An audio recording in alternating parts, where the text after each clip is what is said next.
so young and young kids, you know, I feel for the family. Tributes are pouring in for former Toronto Mayor Rob Ford. The search is on for a third suspect responsible in the Brussels terror attacks. And Humber strikes gold.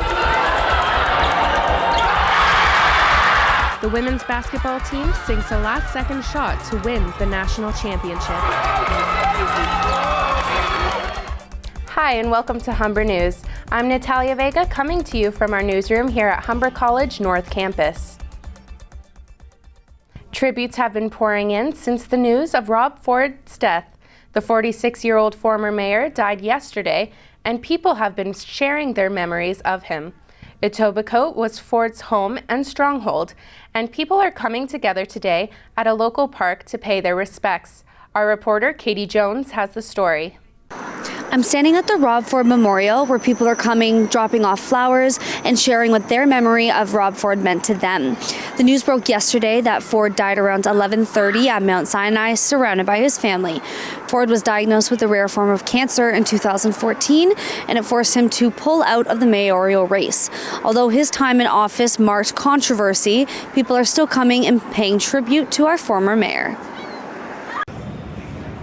As soon as the news broke, people began to gather at City Hall to pay their respects. People lined up to sign a book of condolence, while others expressed their emotions in chalk messages outside the building. With this news. Mayor John Tory spoke in the late afternoon at City Hall. The moments of kindness and of generosity to his council colleagues and real efforts to do what he thought was best for the City of Toronto.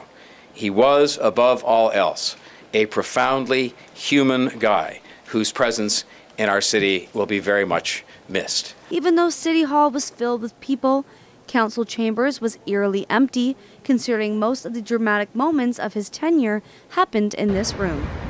By early evening, people were still coming to Nathan Phillips Square to pay their respects. Although it is a dreary day here today, people have been coming all morning, dropping off flowers at Douglas Ford Park. The Ford family has not yet released funeral details, and the city has said that state funerals are normally reserved for sitting mayors, but exceptions can be made. Back to you in the newsroom. Thanks, Katie. People at Humber are feeling the loss of Rob Ford and recounting their memories of his time in office. Humber reporter Veronica Appia has the story. He caused a soap opera series of events at City Hall, and now his loss is felt by supporters and critics all over the nation. Yes, I have smoked crack cocaine. Toronto ex-mayor Rob Ford was certainly a man of many layers. We took to the halls of Humber to ask people what they will remember most about him. Yeah, probably him bowling over the other councillor in the meeting to defend his brother. Let security do that. It's honorable that he's trying to stick up, but at the same time, you really have to remember your role. It's like crazy antics, just like always in the news for like doing bad things. And like he has this one like clip on YouTube where he like exposes all the councillors and all the perks they get, like all the free passes and all that, and like all the taxpayers' money. So he's like a pretty real guy. I would remember his childish acts for sure. The things he has done. I mean, he has been drugs, all of that. He's been involved in it. So yeah, certainly I would never forget that about him.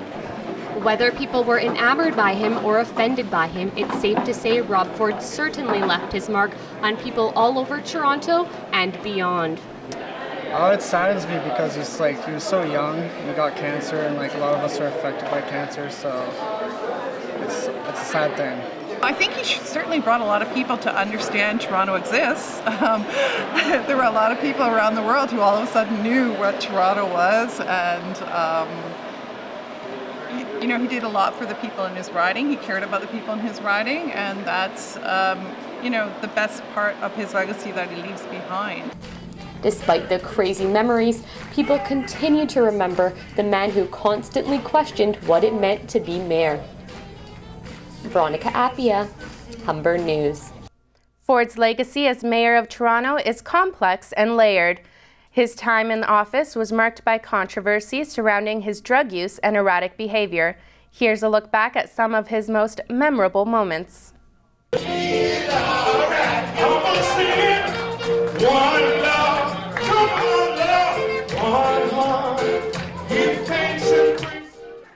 Since winning the mayoral election in 2010, Ford has made his headlines. His appearance at festivals and on TV shows made him known around the world. Some of his behavior brought attention to Toronto, but not in a good way. But no, do I? Am I an addict? No. When have you? Have I tried it? Probably in one of my drunken stupors. Some of Ford's unplanned news conferences shocked the city. I'm happily married. I've got more than enough to eat at home. In 2014, Ford announced he had a rare form of cancer and pulled out of the mayoral race. He started chemo to treat the cancer, but in April of this year, Ford said that treatment had been unsuccessful. Turning to international news, security forces are still searching for the remaining suspects involved in the Brussels bombing. Reports say at least 34 people were killed and left hundreds wounded. 2 brothers have been confirmed as suicide bombers, and police continue searching for a 3rd suspect. The 2 brothers blew themselves up as they detonated bombs at the airport and subway station. Security footage shows a 3rd suspect wheeling a bag in the airport. The city is still on high alert, but the residents are gathering to mourn the loss of the victims with a moment of silence. Want to express their feelings with the victims. It was heartwarming and I felt good about it. Security is being ramped up in other parts of the world, including this airport in South Korea as well as India. Various airports are bringing in extra security to ensure the safety of their passengers. Travelers say although it makes them nervous to fly, they will continue with their travel plans. The situation at the Idomeni refugee camp at the Greek-Macedonia border is getting worse. The border has been closed for months now, and there's conflict growing over health and safety. Protests have broken out in the camp. Some migrants say they won't allow food or water to be distributed until the border is opened. Food and medicine rations are low, hygiene is an issue, and diseases are spreading. The camp was designed to hold 4,000 refugees, but is now home to more than 12,000.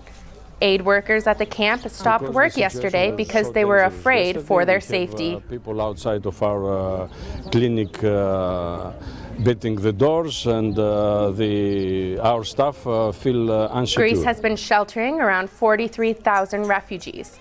Despite the EU-Turkey deal to stop illegal migration into Europe, refugees continue to arrive at the border daily. To South America now, where President Barack Obama has landed in Argentina after his historic visit to Cuba.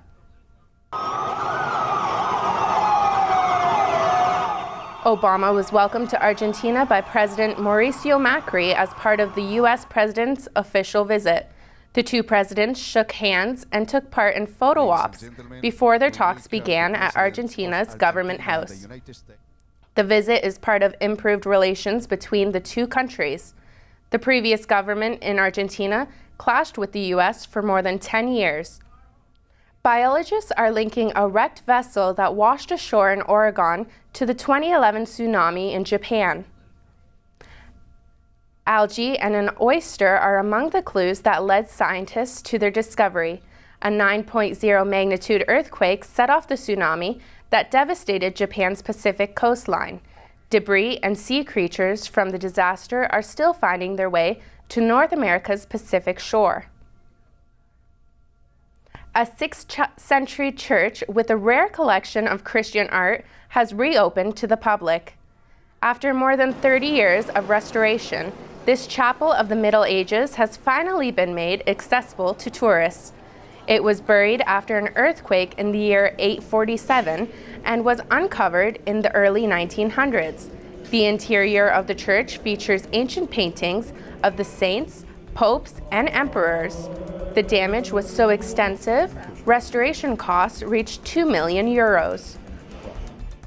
When we come back, we'll tell you what's happening in the world of sports, and Aracel Joseph will have your 3-day forecast. Slippery roads, power outages, and freezing rain may soon hit Toronto. It's chilly out here, so if you're coming out, Hats, scarves, and winter jackets are definitely a must. The sun is hidden and winds are gusting 20 kilometers an hour. But surely, spring hasn't forgotten us, right? I'll have your 3-day forecast after the break. But for now, we leave you with this. The Toronto Zoo is giving us a cuteness overload once again. The 4-week-old rhino calf loves his afternoon showers with his mama. He's often seen playfully rolling around and basking in the water. This special little guy is the youngest member of the zoo's baby roster and the first Indian rhino born at the zoo in 16 years.